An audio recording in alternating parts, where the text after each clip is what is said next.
El material audiovisual que se verá a continuación fue realizado con motivo de informarte y de entretenerte. Se recomienda la discreción del espectador.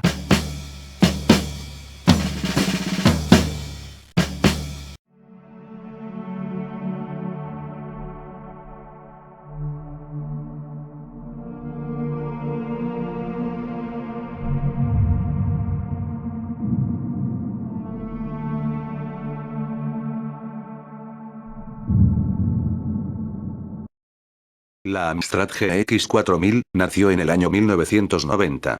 Fue el primer y último intento de Amstrad en entrar en el mercado consolero.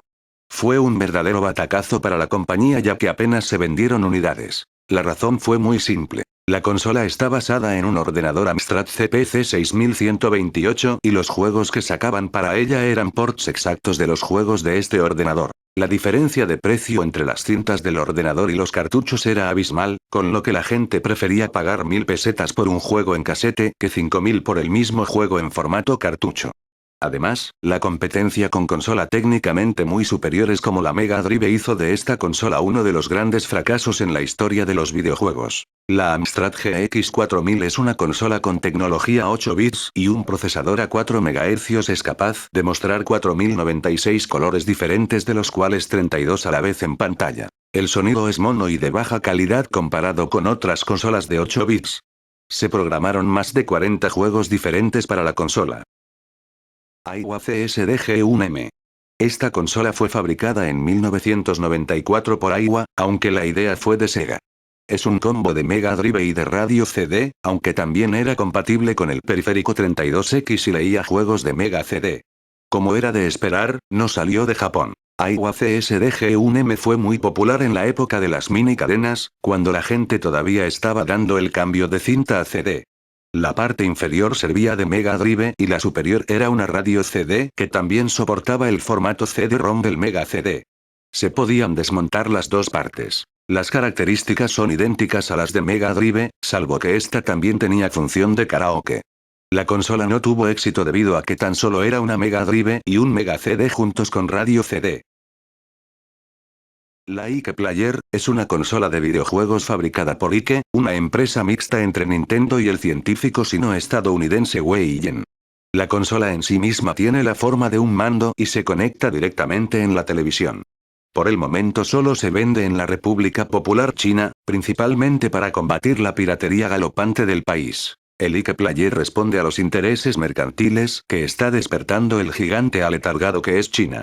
Nintendo quería ofrecer un sistema barato y asequible en líneas generales que pudiera introducirse rápidamente. La Ike se anuncia por primera vez en el Tokyo Game Show de 2003, y es lanzada en las principales ciudades de la República Popular China el 17 de noviembre de 2003. Se planeó un lanzamiento en Japón para mediados de octubre de 2004, pero fue aplazado sin fecha.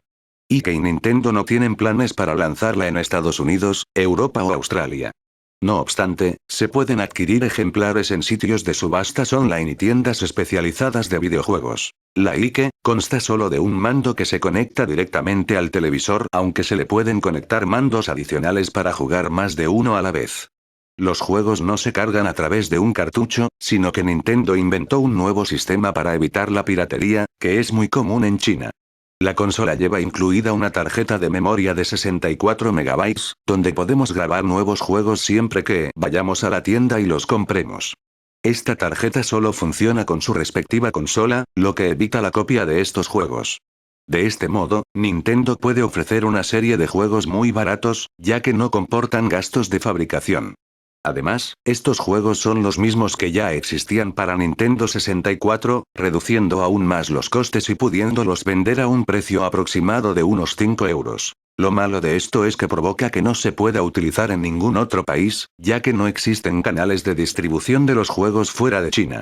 Por ello, y a pesar de no estar distribuyendo la consola fuera de esas fronteras, Nintendo sacó un pack que permite conectarla a nuestro ordenador a través de un cable USB, y desde allí adquirir nuevos juegos sin necesidad de ir físicamente a la tienda. El hardware sobre el que funciona la Ike es parecido al de la Nintendo 64, con una QR, 4304 MB de memoria RAM.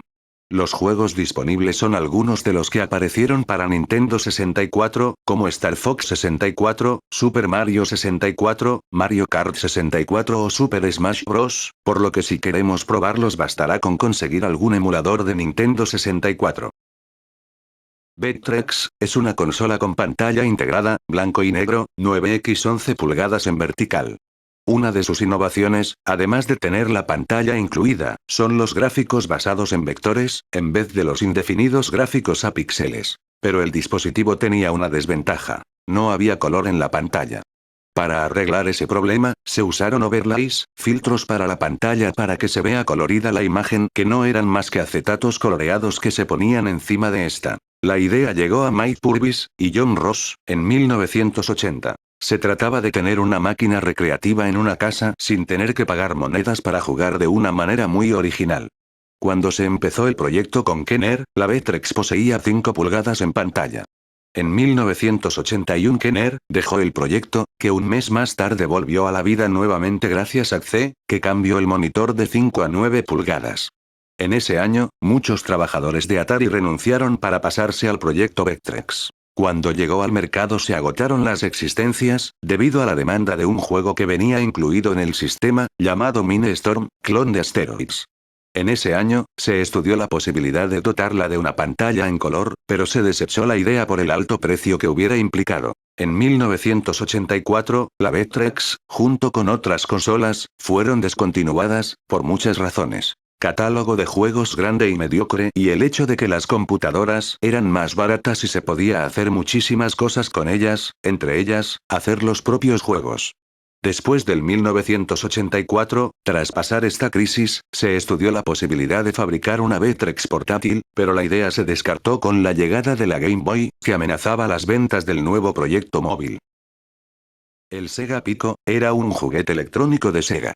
El objetivo era crear un sistema de videojuegos orientado a los niños, principalmente entre los 2 y los 8 años. Los cartuchos utilizados fueron nombrados Storyware, y tenían forma de libros. Cada vez que el jugador pasaba la página del cartucho la pantalla cambiaba la imagen mostrada. Los juegos eran controlados mediante un bolígrafo mágico y botones. La última página de cada libro incluía un modo de dibujo, donde el jugador podía insertar imágenes de personajes procedentes del libro. La Sega Pico no tuvo mucho éxito ya que el precio resultaba bastante caro. Para un producto destinado a un público muy infantil, el marketing no fue muy bueno y la competencia era bastante dura en este sector. Su funcionamiento era bastante sencillo y curioso: el cartucho se insertaba en la parte superior, lo que sería la pantalla de un portátil. Los cartuchos de la Sega Pico contenían un librito en su superficie. Cada vez que pasabas una hoja o página, pasabas a una nueva pantalla. En vez de mando o teclado, el Sega Pico contaba con el Magic Pen, un lápiz que con tan solo pasarlo cerca de la plantilla, sin llegar a tocarla tan siquiera hacia el cursor, algo parecido a un ratón de PC. La gran diferencia del Sega Pico al resto de los ordenadores infantiles es que la pantalla no estaba incorporada. Sega optó por una salida de audio y vídeo a la televisión en vez de las típicas pantallas de cristal líquido, monocromas y de poca resolución tipo calculadora que poseían los ordenadores infantiles de la competencia. De esta forma en la pantalla era donde se desarrollaba la acción, dejando al librito / cartucho como algo testimonial. Esto era un relativo punto a favor para el Sega Pico ya que disponía de la potencia de una Mega Drive para sus juegos educativos a todo color en el televisión de casa. Ningún ordenador infantil se le podía comparar. En su contra estaba que ya no era un sistema portátil, sino portable ya que había que sumarle la necesidad de un adaptador a corriente. El Sega Pico fue una buena idea mal aplicada. La Sega Pico es una de las consolas más desconocidas de Sega por la mayoría de la gente y más buscadas por los coleccionistas.